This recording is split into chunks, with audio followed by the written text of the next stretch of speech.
টেকনোলজির রাজা এবার রাজনীতির ময়দানে। স্পেসএক্স ও টেসলার সিইও ইলন মাস্ক এবার ঘোষণা দিলেন নিজের রাজনৈতিক দল গড়ার। আমেরিকান পার্টি নামে নতুন দল গঠনের ইঙ্গিতে যেন কেঁপে উঠেছে যুক্তরাষ্ট্রের দুই দলীয় রাজনীতি। কেউ কেউ বলছেন ডোনাল্ড ট্রাম্পের জন্য এই ঘোষণাই হতে পারে সবচেয়ে বড় অশনি সংকেত। মাস্ক তার প্ল্যাটফর্ম এক্সে লিখেছেন, আমরা বসবাস করছি একদলীয় দেশে যার নাম পোর্কিবিক পার্টি। এখনই সময় এমন একটি দল গঠনের যারা সত্যি জনগণের প্রতিনিধিত্ব করবে।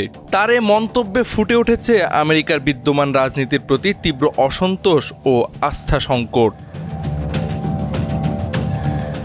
সম্প্রতি যুক্তরাষ্ট্র সরকারের একটি ব্যয় পরিকল্পনা নিয়ে ক্ষোভ ঝাড়েন মাস্ক। ফেডারেল ঋণ সীমা $5 ট্রিলিয়ন বাড়ানোর প্রস্তাবকে তিনি বলেছেন পাগলামি। এই বিল পাশ হলে পরদিনই আমেরিকান পার্টি গঠনের ঘোষণা দেন মাস্ক। বিশ্লেষকরা বলছেন এ ঘোষণায় হতে পারে যুক্তরাষ্ট্রের রাজনীতিতে নতুন এক ধাক্কার সূচনা। এই ঘোষণার পরই দেখা দেয় অর্থনৈতিক ধাক্কা। টেসলার শেয়ার মূল্য একদিনেই পড়ে যায় প্রায় $150 বিলিয়ন। বাজার কিছুটা সামাল দিলেও এই ঘটনা প্রমাণ করে মাস্কের রাজনৈতিক উচ্চারণও বাজারে কম্পন তুলতে পারে।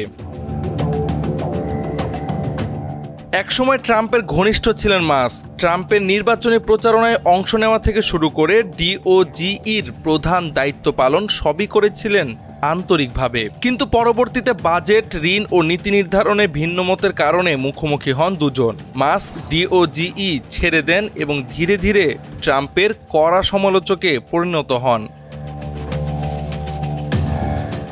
সবশেষ পরিস্থিতি বলছে মাস্ক যদি সত্যি আমেরিকান পার্টি নামে একটি দল গঠন করেন তবে সেটি নিছক প্রতীকী কিছু নয়, বরং তা ট্রাম্পের জন্য একটি শক্তিশালী রাজনৈতিক প্রতিদ্বন্দ্বী হয়ে উঠতে পারে। প্রযুক্তির সাম্রাজ্য ছেড়ে রাজনীতির অঙ্গনে পা দিয়ে মাস্ক আমেরিকার দুই দলীয় ব্যবস্থাকেই নাড়িয়ে দিতে পারেন, এমনটাই আশঙ্কা করছেন রাজনৈতিক বিশ্লেষকরা।